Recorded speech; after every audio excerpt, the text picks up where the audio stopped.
Hello dear fourth semester. ये video Uttar Pradesh की सांस्कृतिक विरासत, पुरातात्विक विरासत, कला और त्यौहार से रिलेटेड है।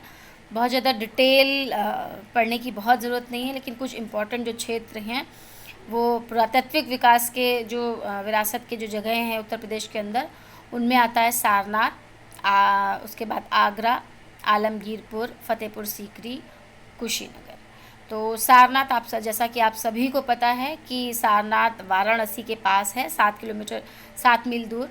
और ये क्यों इम्पोर्टेंट है? क्योंकि महात्मा बुद्ध ने यहाँ पर अपना प्रथम उपदेश दिया था। सारनाथ का प्राचीन नाम इतिपतन मेघदाय यानी कि ऋषिपत्तन भी इसको कहा जाता है, और माना जाता है कि यहाँ पर ऋषि निवास करते थे मृगदाव नाम के। इसलिए यहाँ पर ऋषि रहते थे, और मृगदाव मतलब मृगों के रहने का वन था, तो इसलिए इसका नाम ऋषिपत्तन या मृगदाव पड़ा। अशोक ने सारनाथ में बहुत सारे बौद्ध स्तूपों का निर्माण कराया था, और गुप्त काल में भी सारनाथ कला का एक प्रमुख केंद्र रहा था।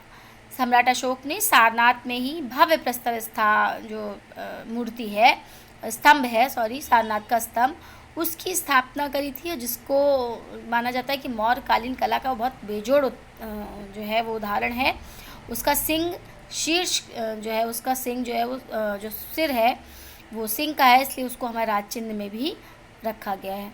इसके अतिरिक्त सारनाथ के स्तंभ के ऊपर अशोक का एक लेख भी उत्कीर्ण है, और इसमें अशोक की बहुत सारी घोषणाओं का वर्णन है।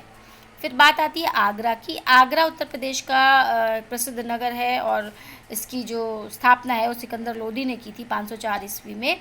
और उसके बाद क्योंकि यमुना नदी के निकट है, तो अकबर यहाँ पर दिल्ली के पास भी है, तो 1565 में यहाँ सम्राट अकबर ने लाल किले का निर्माण भी कराया था। आगरे का लाल किला अपने युग की दुर्ग निर्माण कला का एक बहुत उत्कृष्ट उदाहरण है। लाल बलुए पत्थर से निर्मित है ये, और मुग़ल साम्राज्य की राजधानी भी रहा है काफ़ी टाइम पीरियड तक। और इसके अलावा आगरा क्यों प्रसिद्ध है आप सब जानते होंगे, ताजमहल के कारण, जिसको कि शाहजहाँ ने अपनी पत्नी की याद में बनवाया था। सफ़ेद संगमरमर की इमारत विश्व के 7 अजूबों में से एक भी मानी जाती है। सर्वश्रेष्ठ इमारत है जो संगमरमर से बनी हुई, और इसके कारण यहाँ पर बहुत सारे टूरिस्ट भी आया करते हैं। आलमगीरपुर उत्तर प्रदेश के मेरठ ज़िले में है, और ये हड़प्पा संस्कृति के अवशेष मिलने के कारण फेमस रहा। यहाँ पर जो बर्तन थे, मृदभांड थे, आभूषण थे, वो हड़प्पा समय के माने जा सकते हैं, इसलिए ये फेमस हुआ। यहाँ पर सुइयाँ, हड्डी, तीर, फलक, पासे, इन सब के मनके आदि उस समय के मिले हैं, तो ये एक पुरातात्विक स्थल है।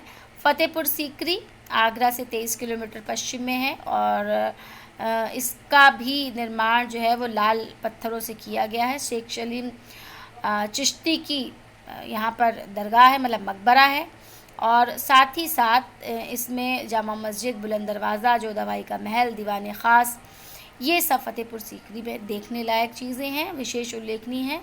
और ये मुग़ल साम्राज्य की ललित कला और स्थापत्य कला का बेजोड़ उदाहरण भी हैं। सारी इमारतें हैं कि यहाँ पर जितनी भी इमारतें वो संगमरमर और लाल पत्थर की बनी हुई हैं।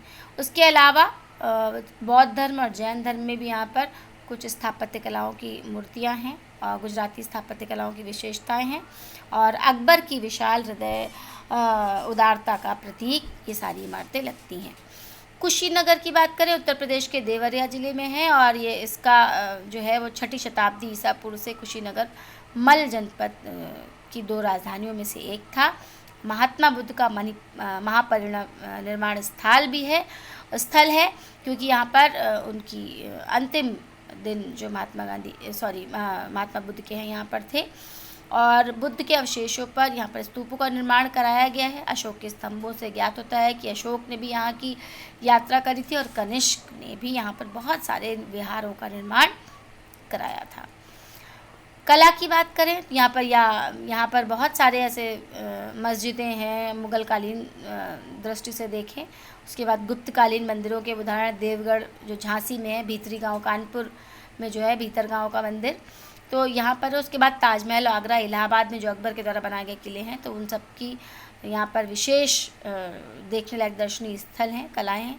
मेले कौन कौन से हैं? तो सबसे प्रमुख मेला तो कुंभ मेला, कुंभ, अर्धकुंभ, माघ मेला जो इलाहाबाद में लगता है, बटेश्वर मेला पशु मेला होता है, ये आगरा में है। और नौचंदी का मेला मेरठ में लगता है, देवा शरीफ बाराबंकी में, रामनवमी का मेला अयोध्या में, देवी पाटन मेला बलरामपुर में लगता है। तो ये जगह जगह स्थानीय महत्व के मेले हैं। त्यौहार यहाँ पर कहें तो उत्तर प्रदेश के प्रमुख धार्मिक स्थल फतेहपुर सीकरी, जौनपुर, इलाहाबाद, वाराणसी, ये अयोध्या, मथुरा, चित्रकूट, तो यहाँ पर बहुत सारे ऐसे स्थल हैं, बाराबंकी, देवा, कि यहाँ पर बहुत पौराणिक चीज़ों से जुड़े हुए हैं। ठीक, फिर आता है तीर्थ स्थानों का संरक्षण क्यों करना चाहिए, क्योंकि तीर्थ स्थान क्या होते हैं, हमारे जीवन का प्रमुख आधार, हमारी संस्कृति का आधार होते हैं तीर्थ स्थान। तो क्योंकि वो हमारी सांस्कृतिक विरासत को समेटे हुए रहते हैं, उसका प्रतिनिधित्व करते हैं। उत्तर प्रदेश की सांस्कृतिक विरासतों में इन सारे कलाओं, त्योहारों और पुरातात्विक स्थानों का बहुत महत्वपूर्ण स्थान है। तो हमारी ये ड्यूटी बनती है कि किसी भी तरह के सांस्कृतिक प्राकृतिक स्थल को क्षति ना पहुंचाई जाए, ठीक है, उसको स्वच्छ रखा जाए, वहाँ की समुचित देखभाल की जाए, और हमें प्रयास करना चाहिए कि कोई भी ऐसी गतिविधि ना हो जो ऐसी सांस्कृतिक विरासतों को जो है वो नुकसान पहुंचाए। तो ये आपके उत्तर प्रदेश की कला, त्यौहार और धार्मिक स्थल और मेले, पुरातात्विक स्थल और तीर्थ स्थानों की बात हो गई। तो ये आपका टॉपिक ख़त्म होता है।